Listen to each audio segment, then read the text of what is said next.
The song Resurrections from the recently released indie game Celeste is a masterpiece. It is a very emotional song, emphasizing a topic that isn't very common in today's 2D platformers. You see, while a lot of these kinds of soundtracks are all about fun, action and catchy melodies, this soundtrack is so much more than that.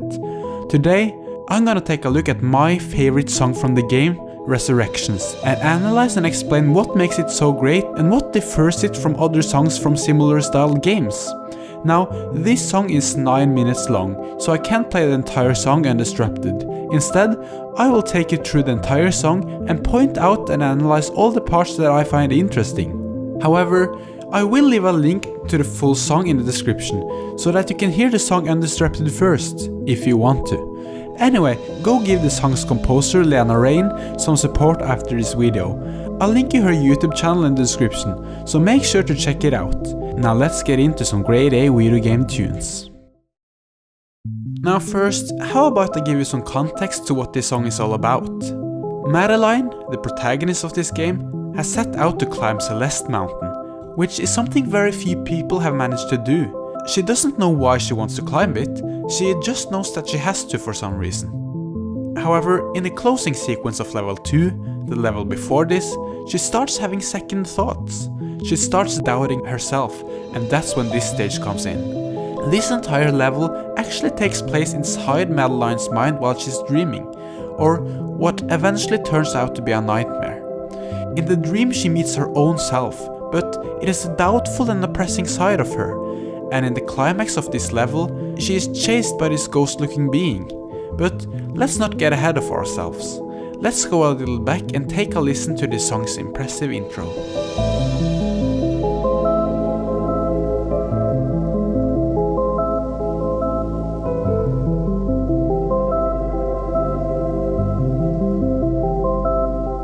Now, the first thing I want to point out is the very clever use of scales that the song starts off with. The entire beginning of the song builds on this ascending scale that goes like this.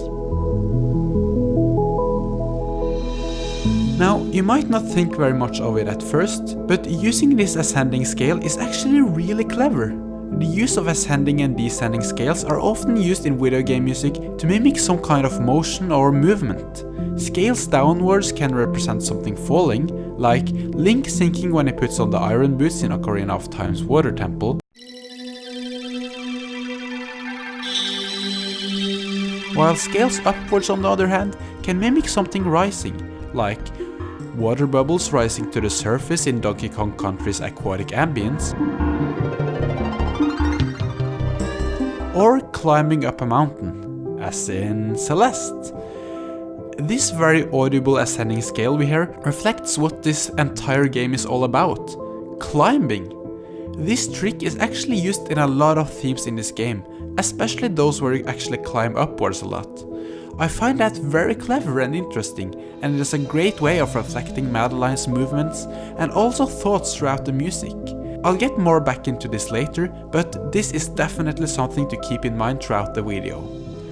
I also wanted to make note of how loose and intangible this music is, which makes it seem very unpredictable and confusing, just like a dream. Take a listen.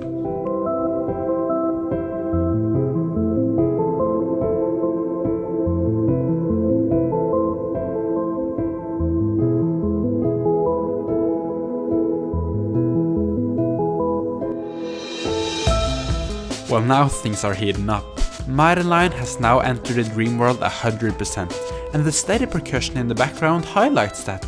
The percussion gives the entire theme solid ground to stand on, and therefore making it easier to get a hold of. This isn't longer as intangible and weird as it used to be. It feels completely natural. It's just like entering a dream. In the beginning it might sound weird and without meaning, but the deeper you get into the dream, the deeper you fall asleep, the more real you think it is. And now Madeline has entered that phase where it could just as well be real life. I think it is so cool how just a simple drum beat can give the song so much more stability and layer. But the added percussion actually has another convenient effect too. You see, both in this and in many other levels, new instruments are added as you progress. The songs are very dynamic, adding to themselves only when you, the player, are able to get further. It is very clever to hold back music like that, adding new elements bit by bit as you progress, and especially in this game, that is done very cleverly. It is as if the game says, "Oh, so you made it through all those hard segments? Well, here's another instrument which you can enjoy as a reward."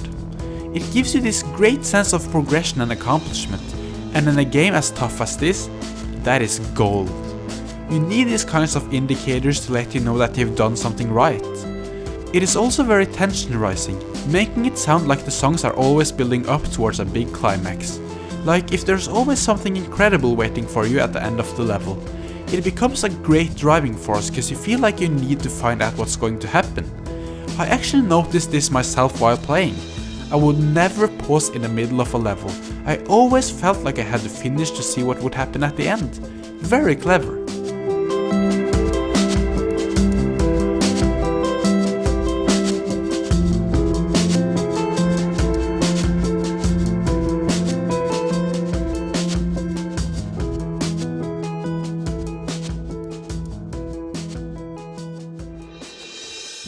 Now this part is much more eerie and unsettling.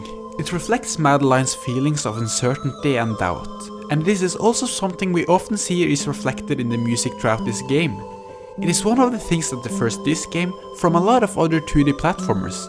While other games within this genre has its music focusing on the environments around the player, this soundtrack instead focuses on the protagonist's feelings and behaviors. It has a much more serious tone than many of its brothers and sisters.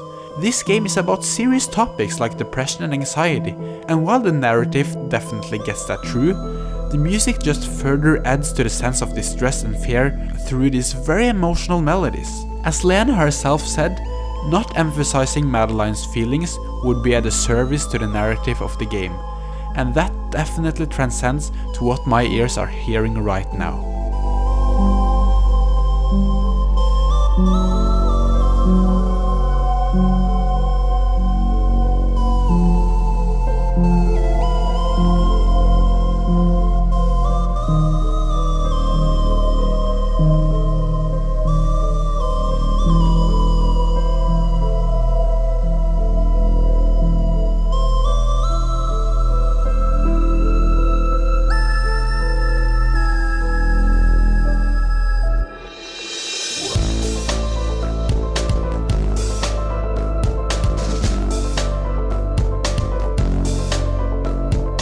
Okay, this isn't a dream anymore. What started as a dream has turned into a nightmare. Madeline's shadow is chasing her in anger, and Madeline is terrified. This isn't longer a beautiful sequence of climbing. What was a relaxing dream has turned into a distressing and terrifying nightmare. And you can hear that since the piano in the background isn't longer just an ascending scale. Listen!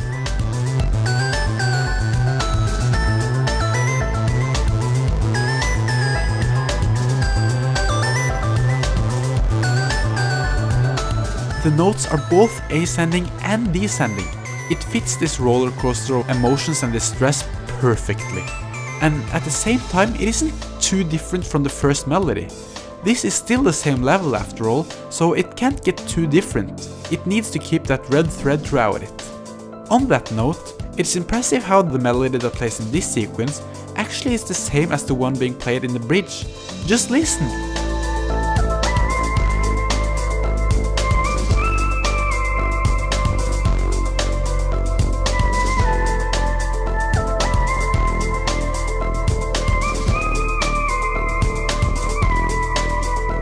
And that melody is the game's main melody. Check it out!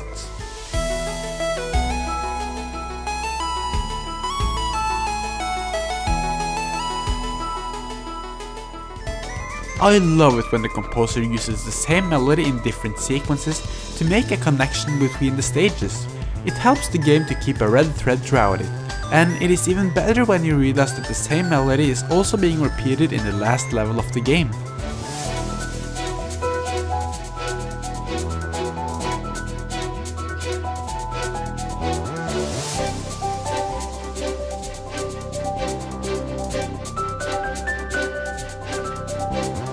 Anyway, I want to thank all of you guys for 300 subscribers.